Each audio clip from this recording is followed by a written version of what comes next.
Behind locked doors in almost 100 General Motors plants throughout the country lie thousands of secrets, military secrets that Hitler would give his best panzer divisions to know. For in these plants is being designed and built a large part of the avalanche of weapons that will break the back of the Axis. Training men for the tremendous job of making, using, and maintaining the tools of war is of primary importance as General Motors makes victory its business. Production mounts and new blood is added. Girls and women take their place in the line along with the men of industry. New hands, new tools, new plants, working 24 hours a day, 7 days a week. For General Motors has undertaken to produce more than 10% of all war material fabricated from metal. Thousands of workmen in 4 GM divisions turn out machine guns on a mass production basis. Output is months ahead of schedule. And above the clattering death sting of machine guns will also sound the loud cough of cannon, anti-aircraft cannon, rapid-fire cannon. Each will carry with it the perfection and endurance of General Motors workmen. Trucks that are the workhorses of today's mechanized forces are sent by GM workers to every part of the world where there is action, where they are needed to win our fight.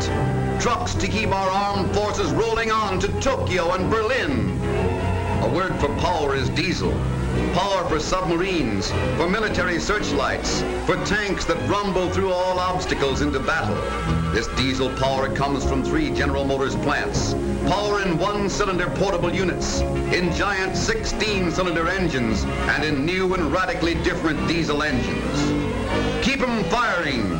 That's the slogan in GM plants where they are making shells and cannon that are now being used by our fighting forces, making them better and faster than anyone has ever made them before. In another General Motors division, thousands of workers are turning out cartridge cases for shells that are bursting in the faces of the enemies of freedom. Time is important, and General Motors has cut time 50% with a new process of casting parts for guns, tanks, and planes. The mechanized gear for war is born in cauldrons of molten metal. Machine gun mounts for the Army's new high-speed tanks have taken the place of peacetime products by General Motors. And instruments of uncanny precision, now manufactured by GM men and women, help to aim the demolishing gunfire of land and sea batteries. Roller bearings make our gigantic war machine run smoothly. Roller bearings for military trucks and diesel engines. Smaller bearings that ensure clock-like performance of delicate instruments. Bearings for America's mightiest battle wagons and for sleek sky fighters to keep them sailing, rolling, and flying on to victory. Machine tools, the master tools of industry and of victory, are made at a constantly increasing rate. GM radios are also a must to flash the commands of combat to tanks, planes, and every vehicle of war. General Motors' liquid-cooled engine powers Army's newest planes. The P-39, the famous cannon on wings, and the speedy P-38 are given the power to outfly anything on wings. 2 General Motors divisions are turning out air-cooled airplane engines, turning them out with the same know-how, the same mass production methods that went into the making of automobiles. In the first quarter of 42, 1 division turned out as many of these power plants as the production schedule called for by the whole first half of the year. And production is still stepping up at a rate that will soon put it a full 12 months ahead of the original schedule. Bombers to blast the way for our fighting forces. Parts and sub-assemblies for the famous B-25, the bomber with a reputation for giving Tokyo the first taste of its own medicine. In cooperation with the aircraft industry, General Motors has pioneered in applying mass production methods to the manufacture of aircraft. Work goes on day and night under the deft fingers of General Motors men and women. They are producing an avalanche of weapons for victory in General Motors manufacturing centers all over America. One of the most important of these centers is Dayton, Ohio, a city gearing up to the grim task of war. For Dayton is making victory its business. Dayton has a story to tell, the story of a city at war.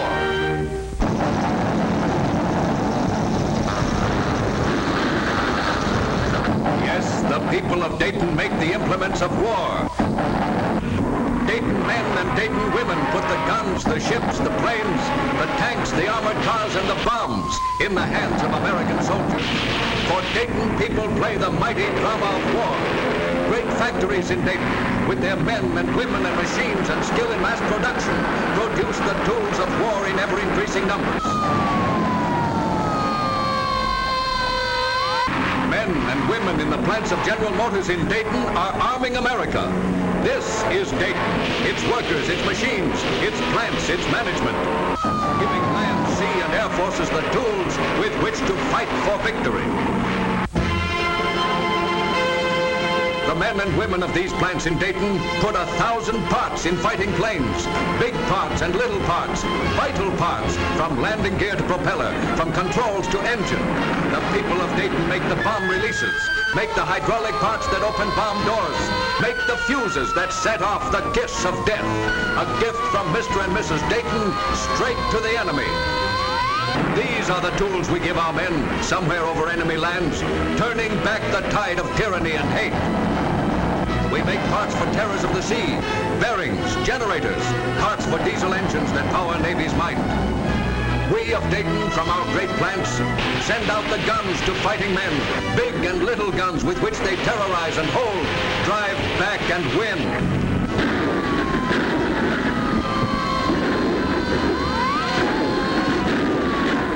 We make the shells, right here in Dayton. Men and women make the shells, the mine fuses, the tail fuses, to bomb the Jap and the German Nazis to destruction. And we drive the tanks through enemy land, tanks that Dayton men and Dayton women have helped to build, trucks and armored cars into which we have poured our materials and our labor. For there are thousands of men and women already working in these plants in Dayton. They know it's their war. A war that can be won only through production, only by the skill and sweat and speed of these people in the plants. Grinding and polishing, forging and boring, beating metal and powder and sweat into tools of war. Make it right, make it well. These are the answers to Guam and Wake. They want more land? Well, we'll give it to them. Give them the iron from American soil, burned into steel, hammered into engines, ground into shells. We'll give them all we have, loaded with dynamite to blow them to hell. Here's a slap in the face for our boys in Pearl Harbor. Dayton is strong and prepared. Dayton's men and women are on the battle line of production, for everything depends on production. Men in Australia, men in Russia and China, men on every battlefront need production, and Dayton gives it to them. They tore up plants and built them new to do this job. They built new machines, trained more men, ordered, installed, turned on the power, and Dayton is doing the job, making guns and tanks and planes and shells for America's victory. These workers in these great plants are the miracle men and women of production. They're doing the job well, putting their skill and sweat and machines into speedy production of tools for our fighters on land, sea, and air. A tank will win another 100 yards of ground from Hitler. A gun will send another Jap plane to its death. A shell will blast an enemy trench or a submarine. A propeller will pull an American plane over its objective and pull it home again. The men in khaki and blue need the things we produce in Dayton, and every part of every implement of war must be built to do its part. There shall be no failure. These are the tools of victory. It is the sweat of the workmen that wins this war. It is the products of these miracle men in a miracle industry. The industries of Dayton and the men and women of Dayton are fighting this war on the production line.